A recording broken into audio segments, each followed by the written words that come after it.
Vomiting in children and babies is a common symptom that can be caused by a variety of factors, ranging from mild conditions such as infections or food intolerance to more serious issues like gastrointestinal problems or neurological disorders. The key to managing vomiting in children and babies is understanding the underlying cause, as well as ensuring proper hydration and comfort. Causes of vomiting in children and babies. 1. Infections. Gastroenteritis, stomach flu. Viral infections, such as norovirus or rotavirus, are among the most common causes of vomiting in children. These infections often also cause diarrhea, abdominal cramps, and fever. Upper respiratory infections. Sometimes, children with colds or other respiratory infections may vomit due to postnasal drip or coughing. Ear infections. Otitis media in babies and young children. An ear infection can cause nausea and vomiting, especially if it leads to discomfort or fever. Urinary tract infections. UTIs in children can present with vomiting, fever, and irritability, often without clear urinary symptoms. Meningitis, a severe infection of the protective membranes around the brain and spinal cord, can cause vomiting, along with symptoms like fever, headache, and sensitivity to light. 2. Gastrointestinal causes. Gastroesophageal reflux disease (GERD) in babies. GERD, often referred to as spitting up or acid reflux, can cause vomiting, especially after feeding. It occurs when stomach contents flow back into the esophagus. Food allergies or intolerances. Certain foods may cause vomiting in children, especially if they have an allergy, e.g., to milk, eggs, or nuts, or intolerance, e.g., lactose intolerance. Constipation.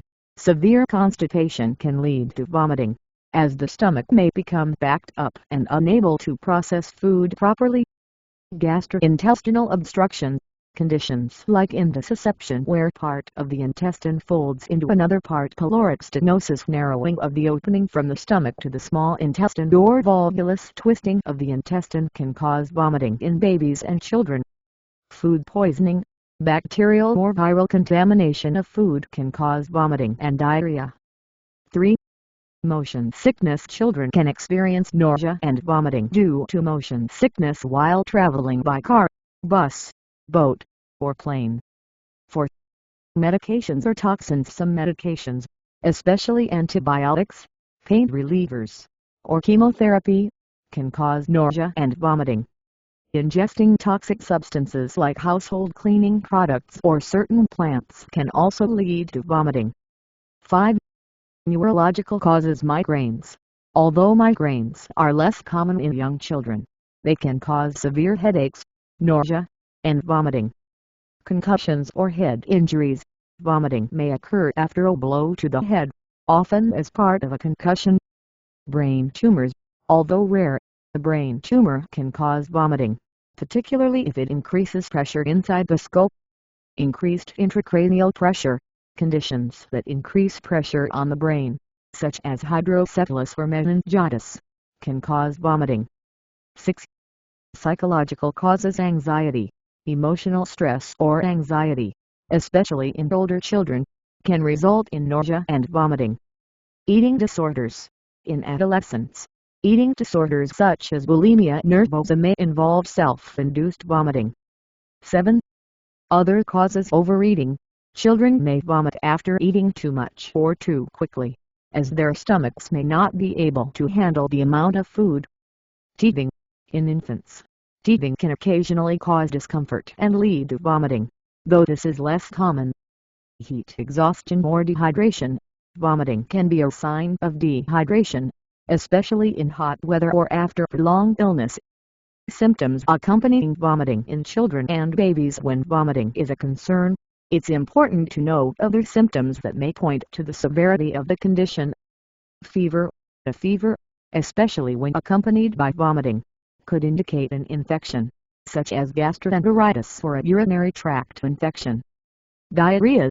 If diarrhea occurs with vomiting, it is often due to a viral infection, food poisoning, or a gastrointestinal issue. Abdominal pain. Severe abdominal pain with vomiting may suggest a gastrointestinal obstruction or conditions like intussusception or appendicitis.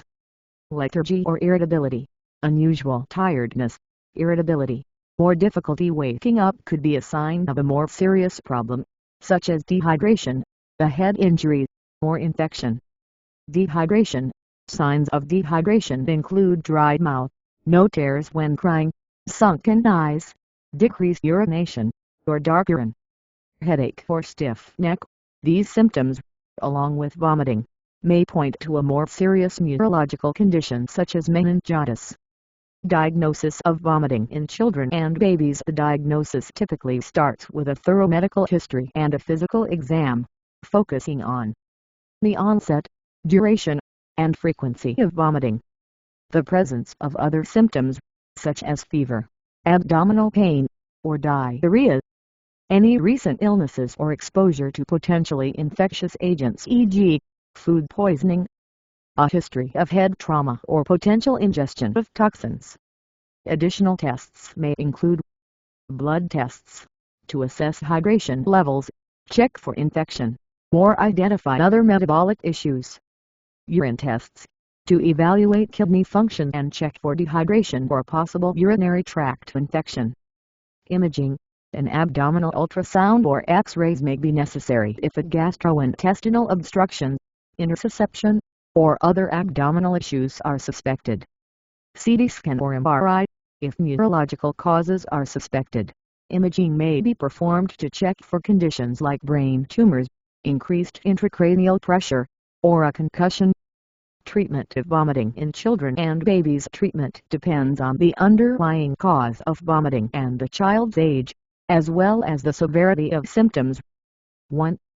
Hydration. Oral rehydration solutions or in mild cases, especially with vomiting due to gastroenteritis. Giving your child small sips of indoors such as Pedialyte can help replenish fluids and electrolytes lost through vomiting. IV fluids. In cases of severe dehydration, especially in infants or young children, intravenous fluids may be required. 2. Medications. Anti-nausea medications. Drugs like ondansetron, Zofran may be prescribed by a doctor in cases of severe vomiting or dehydration, especially in children with gastroenteritis. Antibiotics. If vomiting is caused by a bacterial infection like food poisoning or a urinary tract infection, antibiotics may be necessary. Pain relief. If abdominal pain is causing vomiting, medications like acetaminophen, Tylenol, or ibuprofen may be recommended. 3. Dietary adjustments. After vomiting subsides, start with bland foods such as the bran diet: bananas, rice, applesauce, toast. Gradually reintroduce regular foods as the child feels better. 4. Treating underlying conditions. For conditions like GERD, food allergies, or constipation, specific treatment such as medication or dietary adjustments may be necessary. If the cause is a more serious issue, such as gastrointestinal obstruction or pyloric stenosis, surgery or other medical interventions may be required.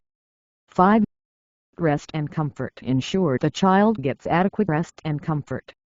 Vomiting can be exhausting, and giving them time to recover is important. When to seek medical attention. You should seek medical attention if your child experiences vomiting for more than 24 hours. Severe abdominal pain, especially if accompanied by vomiting. Dehydration signs, e.g., dry mouth, no tears, less urination, sunken eyes, blood in vomit or vomit that looks like coffee grounds.